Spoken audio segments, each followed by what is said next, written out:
Welcome to another episode of the BCRC. I'm Dan Ray here at Studio 2880, and I'm joined today by Bob Gammer, the Site C Community Relations Manager with BC Hydro. Welcome, Bob. Well, thanks very much for having me, Dan. So we'll jump right into it. How about we start discussing project updates and highlights that are going on with Site C right now? Sure. Well, Site C overall started in 2015. It's about a 9 or 10 year construction project. So we're getting towards the end. Last year was the busiest construction season that we've had so far, and we had over 5,500 people working on the project, whether that's counting at the site or off-site in other locations in the Peace region, also even here in Prince George and, of course, in the Lower Mainland. The project, we say now, is about 75% complete overall. And we can get into a few more things, but most people want to kind of know, well, where's the dam at? The actual dam is about 88% complete, and we anticipate that it will be finished sometime in this summer, probably around July or so. Okay. Yeah. What other major milestones? When's final completion scheduled to be? Total project. So we hope to have the whole project finished around 2025, sometime in that year.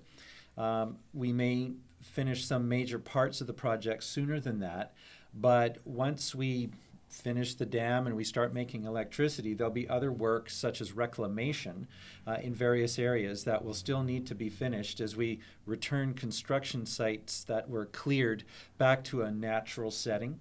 Some reclamation we're actually doing already, but to say the whole project, we're going to have that done in 2025. And actually, in some ways, some parts of the project continue on for years to come as we do monitoring to check on the effects the dam has, say on fish, for example. And so that kind of study work will go on for, as I say, many years. Oh, wow. Yeah. I heard a rumor that you might actually create power early, starting as soon as this year and the end of 2023. Is that true? That's true. We are working very hard to get a lot of the major components in place so that we can start filling the reservoir this fall. And so September, October timeframe. If we can get all those things done, and we admit it's a stretch goal, so the official schedule is still for 2024. But if we can get it all together, and it does look like that's quite possible, then we would be filling the reservoir in the fall, and December, January, somewhere in there, we might get the first generating unit online making power. That's exciting. Very exciting. Very exciting. I'm sure BC Hydro's thrilled about that. Oh, yeah. No, it's the work that's underway at the site is moving ahead very well. So while we're behind in terms of what was anticipated as completion date back when we started in 2015, right now, we are on schedule based on the current schedule. So we're in good shape. And awesome. We might even, as you say, we might even be able to start some things a little sooner. That's awesome. I know that monitoring the construction or watching the news through the years, there's been some concerns with geotechnical stability of the dam. Have all those concerns been addressed? We feel that they have. And so a lot of people have probably heard in the media at some point in the last few years that there's been an assessment done and there could be a small amount of ground movement under the dam and the powerhouse and the spillways. And if you've looked online at sitecproject.com, you can see the orientation of the dam. The dam and the powerhouse are kind of at 90-degree angle from each other. And so anyway, there has been detected some potential for very slight ground movement underneath the powerhouse spillway dam area. And even a small amount is a concern. And so because of that, we've reported that out to the government. We have brought in, with the government's cooperation, a panel of world-class experts so that they can, in a sense, independently review our work, what our plans are, help us with a solution to ensure that the dam is safe, that the dam is stable, and the concrete section where the powerhouse and spillways are. And so we have arrived at that solution. We're putting nearly 100 40-meter long columns of concrete wrapped in thick steel down into the ground. We're calling it the foundation enhancement work. And so that's in the area right in front of the dam where the water comes out of the powerhouse or off the spillways. And so that area is where this foundational reinforcement or enhancement is going on to ensure that the dam and the generating area is very, very stable. I know dam safety is critical in engineering. I'm definitely not a geotechnical engineer, but I'm sure that they wouldn't be letting it fill without absolute certainty in the safety. Is that correct? That is correct. I mean, essentially, you have to build it right in the first place.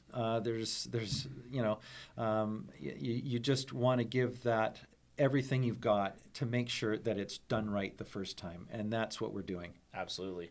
So jumping on to once this comes online here, what kind of impacts is Site C going to have for the province and for industry specifically coming up? Is it going to allow more industry to electrify and get off of other fossil fuel or carbon emitting sources of energy? Yeah, so that actually kind of rolls a number of things all into in your question there. So let's just talk about the project itself. When it's complete, will generate 5,100 gigawatt hours of electricity per year on average, and have a capacity that is what it can make in the moment is 1,100 megawatts of power. So that's about 8% of the total generation of BC Hydro right now. That's what we will add when Site C is online. And so that's clean hydroelectric power, so there's no emissions as we generate the power. Some people may say, well, you create emissions as you build the dam. That's undeniable. You're going to have emissions of some kind with any power project that you want to construct. But once we are into generation, there are no emissions from power generation with water. So that's clean power. And so that will be fed into the grid.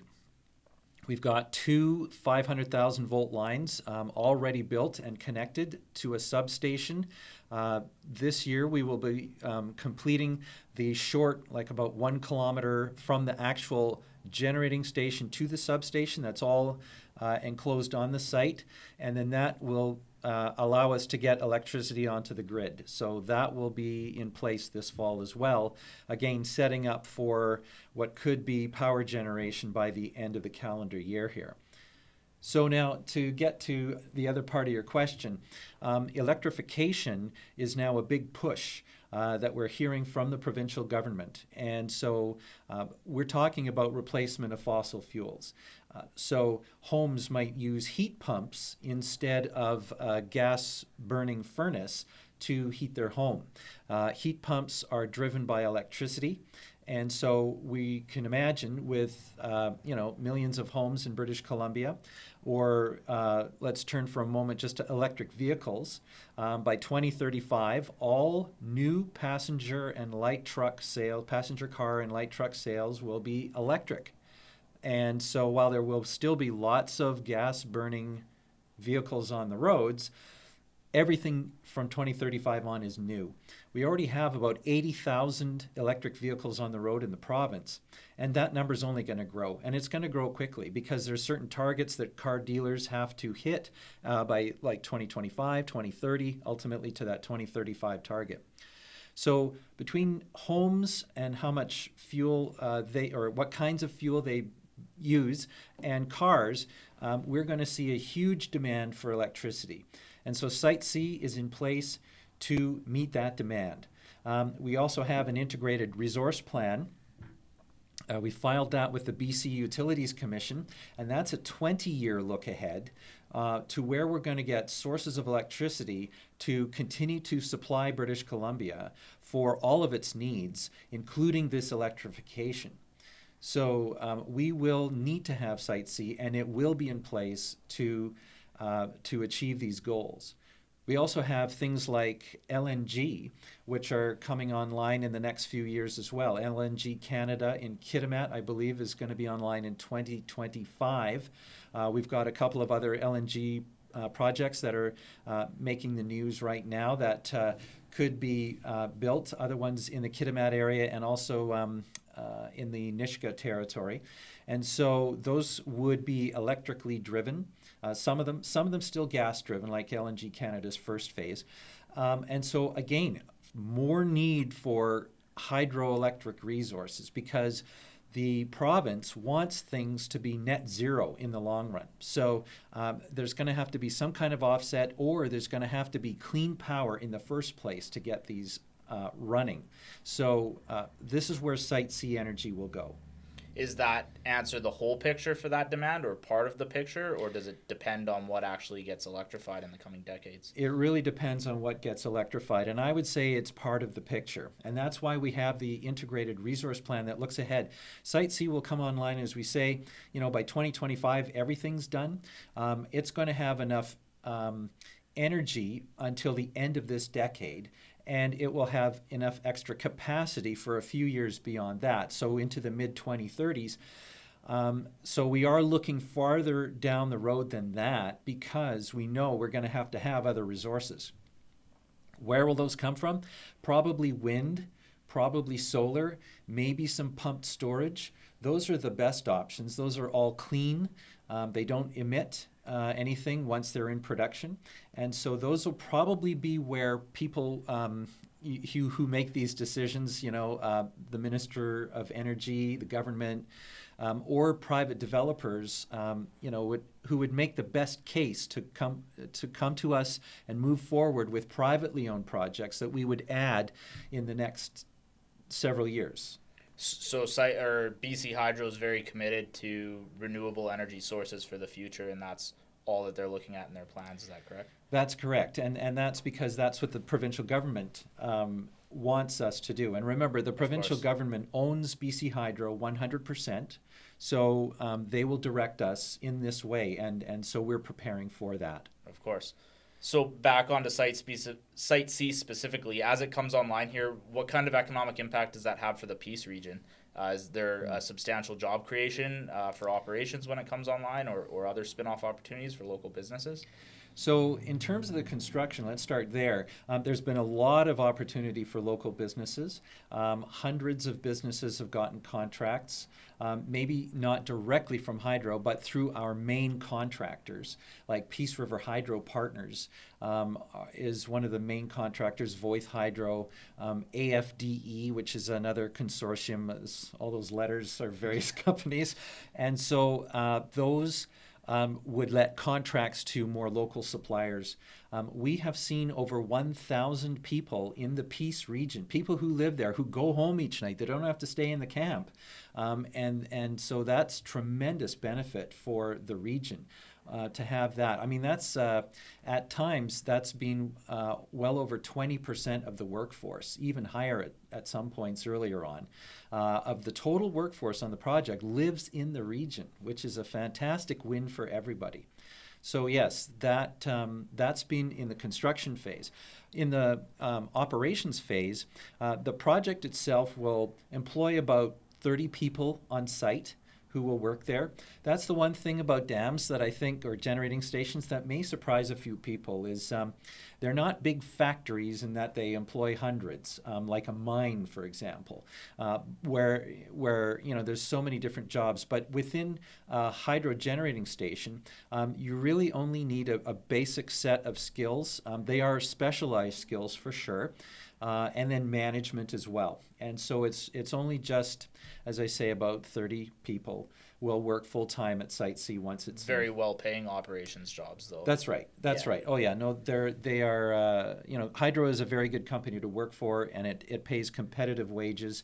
It may not pay as much as the oil and gas sector, but it does pay well. And of course, it's got excellent benefits and a pension at the end of the day. And a stable job where it's not very affected by market fluctuations. That's right. As well. That's right. Exactly. Everybody needs electricity, just like the grocery industry. Everybody needs food or fuel, and so those things do well no matter what happens economically in a country.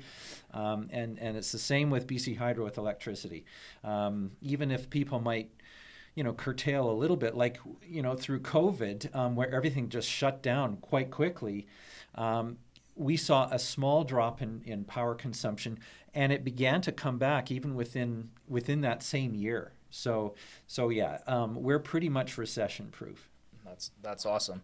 And what about there's the local community, but then there's local First Nations as well. What kind of involvement have they had in the project? Is there business opportunities or any agreements with the local First Nations in the Peace region? Yeah, we have agreements with most, if not all now, I believe, of the First Nations in the Treaty 8 territory. And so a couple come to mind that have contracts, Soto First Nation, and also McLeod Lake.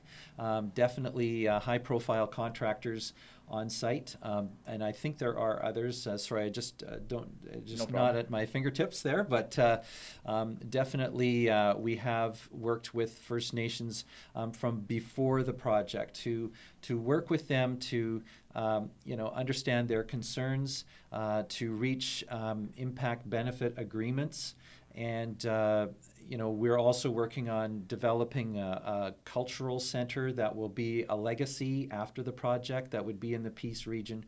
So we're committed to strong relationships with Indigenous communities. Reconciliation is something that is ongoing. This project is a step in the right direction with reconciliation, and so we are committed to our relationships with Indigenous peoples. Right on. And then I know you mentioned the number of about 1,000 local peace workers. Do you know the number for the total number of BC residents that are employed on site, or the percentage? Yeah, the percentage is around 70%. It fluctuates a little bit. It's sometimes been higher earlier on in the project. So that's about 3,200 workers right now. So yeah, it's a very good representation. Indigenous has been above 400 workers on the project consistently through the life of the project, and we've also employed, I think the last monthly report said we were at about 500 women working on the project. Last year, as I mentioned, was the busiest year, and of course all those numbers were at their peaks in the fall of last year. Of course. One more question. I'm sure some people are aware and some people aren't, but there's a lot of stuff auxiliary to the project, the highway straightenings and diversions where the reservoir is going to impede on the existing highway. How are all those projects coming along? Are they on schedule as well? Yeah, they are on schedule, doing very well. And so today, as we record this, we are just opening the last of the 5 bridges, which is the longest bridge north of Kelowna in British Columbia. It's the Halfway River Bridge. It's just over 1 kilometer long, and so it's open to traffic today. So that will complete for travelers along Highway 29. All 6 sections of the highway alignment that were done, there's about 30 kilometers of new highway, including the 5 bridges, is now in service. Now, there will be a little bit of touch-up work. There's a little bit of finishing stuff that the highways contractors have to do, but it is now open so that you can travel along the whole length of it from Fort St. John to Hudson's Hope on the new sections of road and the new bridges. Now, out at Hudson's Hope, if you were headed in that westerly direction along the highway, you'd get to Hudson's Hope, and there we've got a shoreline protection berm. It's a 2.6 kilometer long, it's about a 9 meter high wall of riprap that protects part of the shoreline in the Hudson's Hope area that was particularly prone to erosion. And so that's been complete since about the fall. And one thing we're working on right now, are planning to get going on is a boat launch at that site along the berm. It's called the D.A. Thomas Road Boat Launch. And then there's 2 other boat launches along the Site C Reservoir that will replace existing ones, and that's at Lynx Creek and then also at Halfway River. And so when those are going to start work in May, they just shut down for the winter. And so those will be ready and in place by the fall, so that when reservoir filling is done, they're ready. Now, I should just remind people, as a caution, some people may want to be anxious to get onto the Site C reservoir. We are not going to allow anybody on the reservoir for at least the first year after the reservoir is filled, and that's because we anticipate that there could be some slope stability issues.